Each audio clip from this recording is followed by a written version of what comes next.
Hello everyone and welcome back to another video where today we're gonna be taking a deep look at the TECNO POVA 5 Pro. We're gonna unbox it, talk about the camera, performance, gaming, battery life and more. As always, if you end up wanting to purchase it, there will be links in the description. Now let's get right into the unboxing.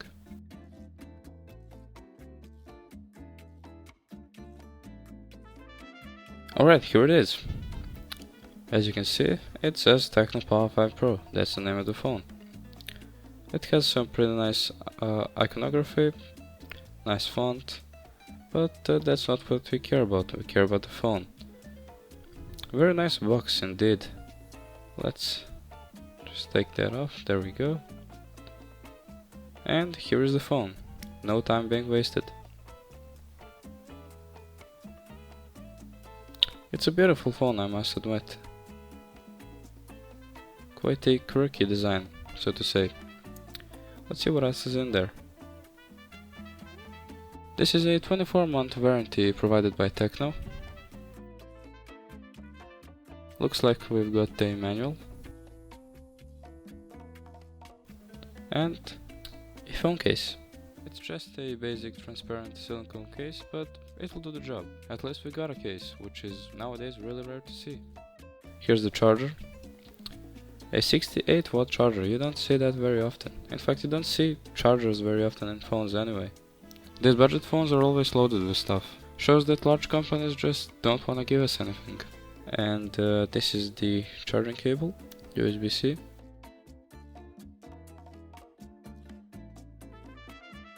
And whoa, are those earbuds? Yes, they are, and in fact the phone comes with a headphone jack. Now that's something you don't see every day. Alright, let's take a look at the specs.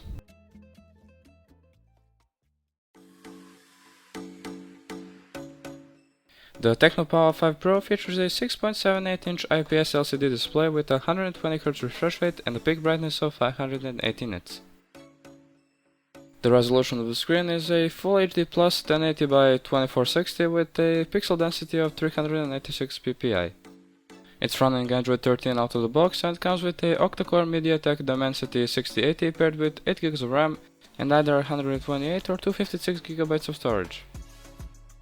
In terms of camera, it's got a dual 50MP rear camera setup with dual flash and a 0.8MP auxiliary lens. It shoots video up to 1440p 30fps, and the selfie camera is 16MP, supports 1080p video and has a front LED flash, which you don't see every day. The battery is a non-removable 5000 mAh, which supports 68-watt fast charging and goes from 0 to 50% in only 15 minutes. The phone also features stereo speakers and a 3.5mm audio jack. Nice. Alright, let's go through the quick start setup so we can start using the phone.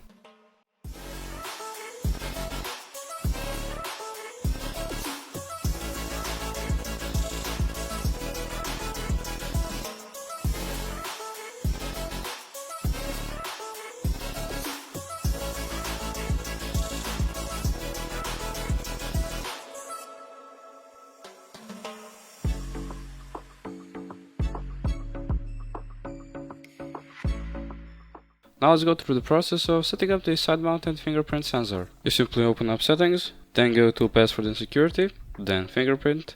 Now you'll be prompted to add a password, and after that it's time to start scanning. The sensor is located inside the power button, which makes for a very natural way of turning the phone on, as you would be pressing the power button either way. It's lightning fast and works every time.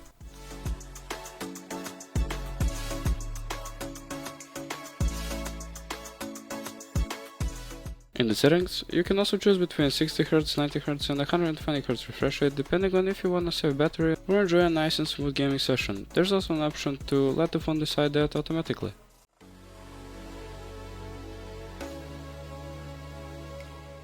The expandability is great. The SIM card slot can house 2 nano SIM cards on one side and an SD card on the other side. It's worth mentioning that wired earbuds are included, which is a nice touch. And considering the phone has a 3.5mm jack, you can start listening right away. Nowadays you rarely get a headphone jack in a phone, let alone headphones, so great job TECNO. Okay, the earbuds are cool and all, but Now let's hear what the dual firing speakers sound like.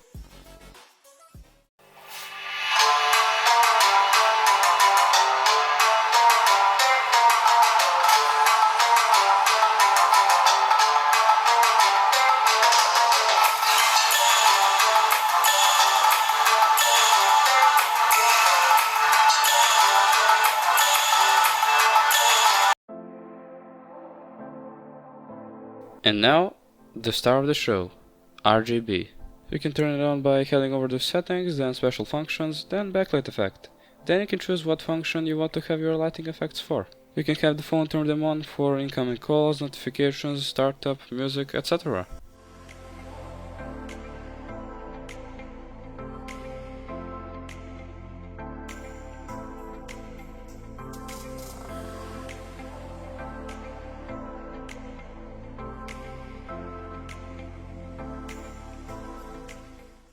Now let's turn off the lights.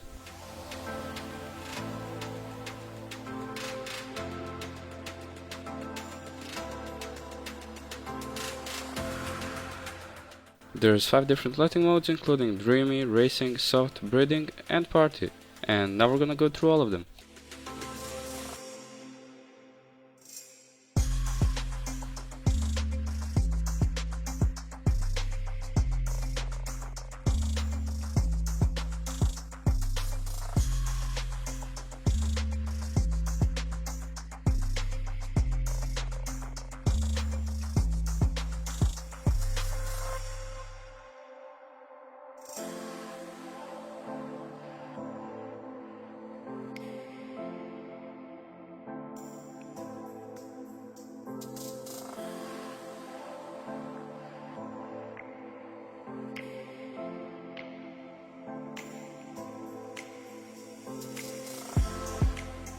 Now let's really turn off the lights.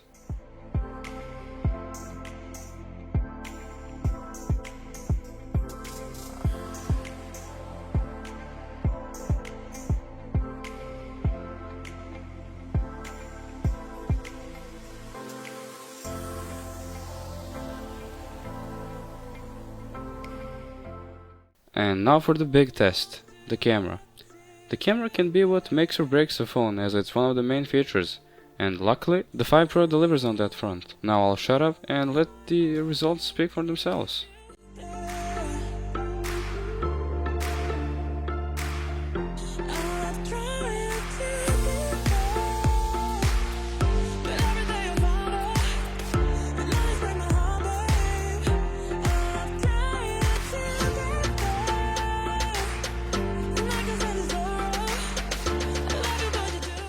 These pictures were taken with the default 12 megapixel mode, which takes the 50 megapixel output of the camera and through the process of pixel binning compresses the picture down to 12 megapixels by combining data from multiple pixels into one, which in turn improves the image quality.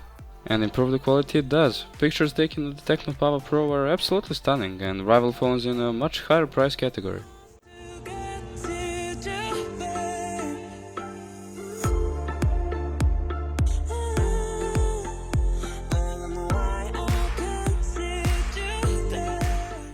And now we're gonna take a look at pictures taken in the 50 megapixel mode.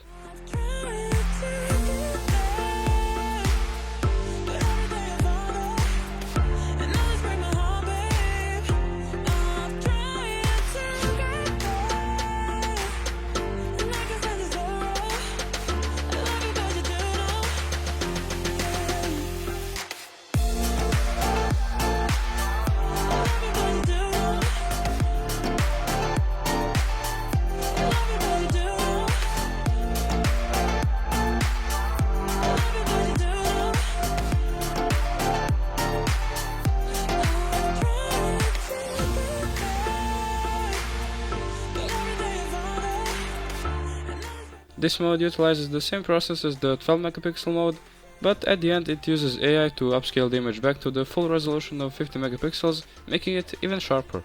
Don't believe me? Let's take a closer look at some of the pictures.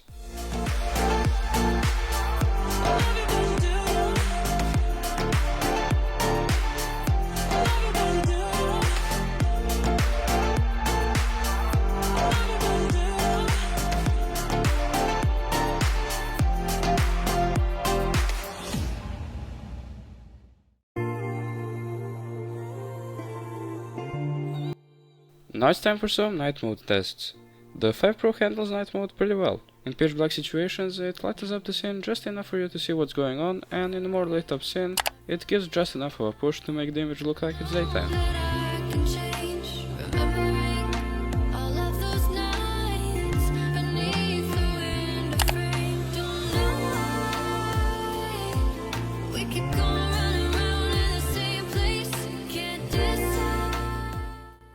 Now we're gonna check out some video tests with the microphone turned on.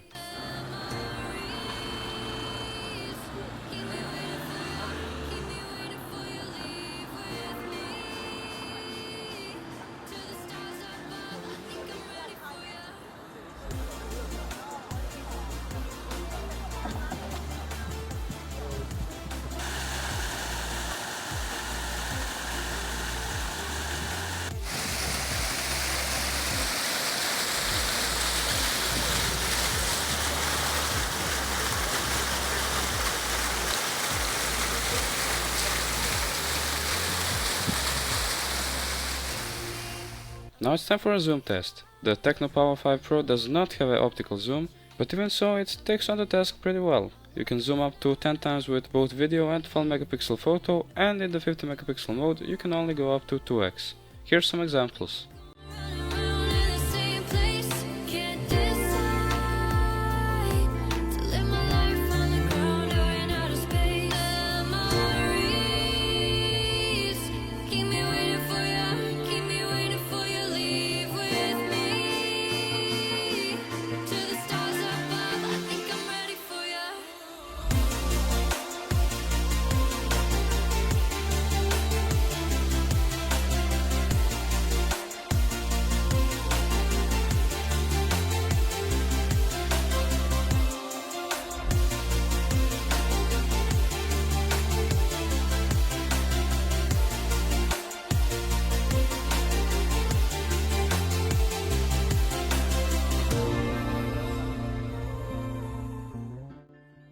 Next up is stabilization. This is an area that the TECNO POVA 5 Pro truly impressed us. Even though there's no optical stabilization, using AI the phone manages to turn a video from a wobbly mess into something so rock solid that you'd think it came out of a DSLR on a gimbal.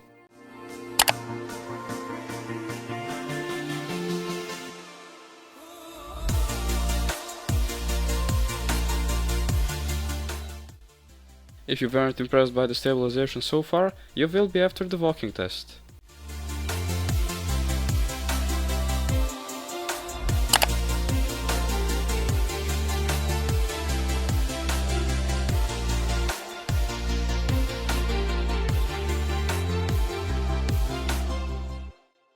Now let's test the autofocus.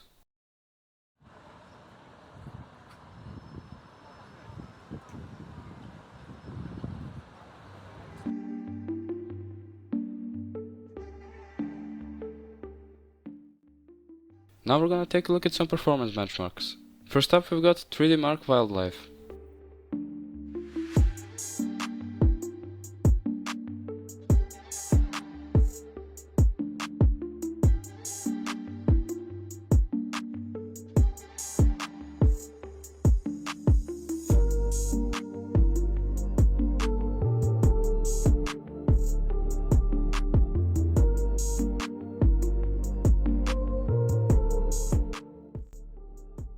After a single run, the TECNO gets an overall score of 1335. Let's check the battery internals. Looks like it stayed pretty cool at just 29 degrees and the battery hasn't even budged at 99%. Green flags so far.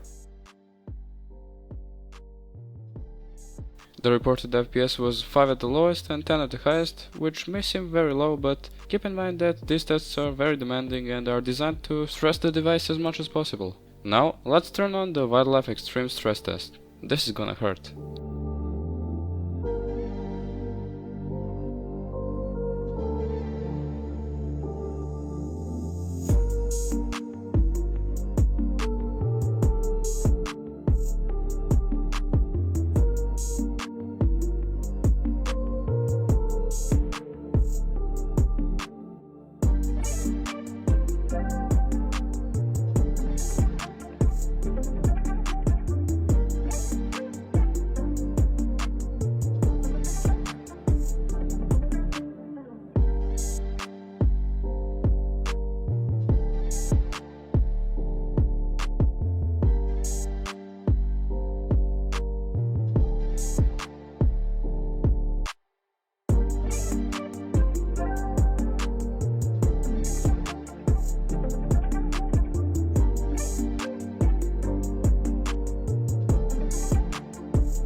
And more than an hour and many camera overheats later, let's see how the phone is holding up. We got a best loop score of 370 and a lowest of 368, which means there was no thermal throttling, and the 99.5% stability indicated this as well. Scrolling down shows us that we've lost 21% and are now at 78, and the phone is starting to get hot at 40 degrees Celsius. Keep in mind that you'll never be stressing your phone this much during everyday use. Next up is the Geekbench 6 CPU test.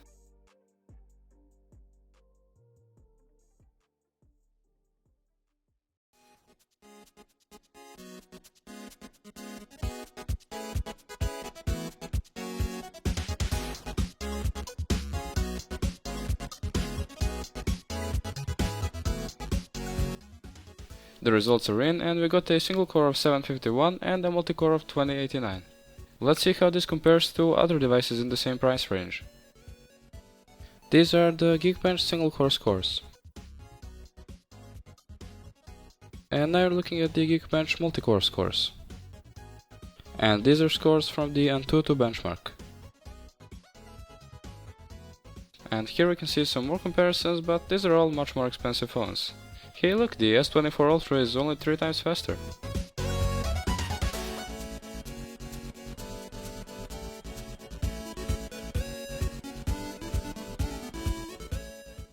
Now let's turn on the OpenCL GPU benchmark.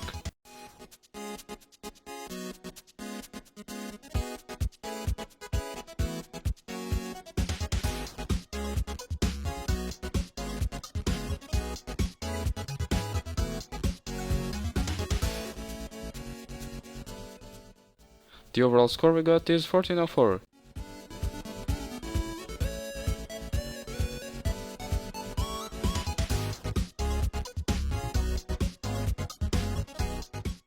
If you want, you can pause the video now and see everything in detail.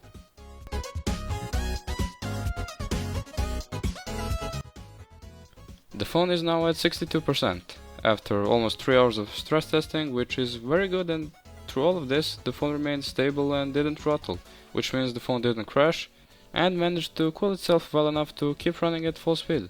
What does all that mean? Well, it means that although it's not the most powerful smartphone, you'll be able to play just about any mobile game with no problem. As the phone was stable under stress for multiple hours, it should be just fine playing a game for even longer.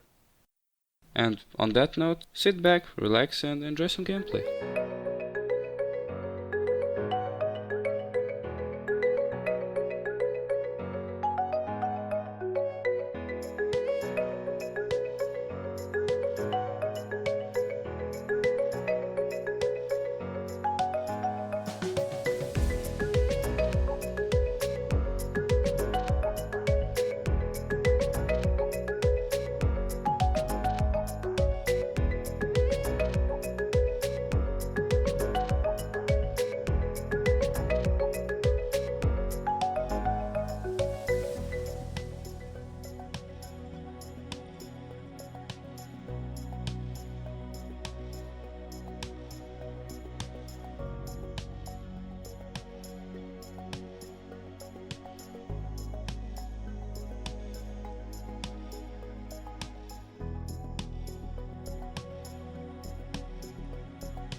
Well guys, that about does it for today's video. If you reached this far, I'd like to thank you very much for watching, and if you liked the video, feel free to like and subscribe for more. The POVA 5 Pro surprised me in a lot of areas today. The performance might be a bit lacking, which is to be expected, but the camera all around and the battery life were way better than I expected. And of course we can't forget the RGB. Leave your thoughts in the comment section and I'll see you next time. Bye!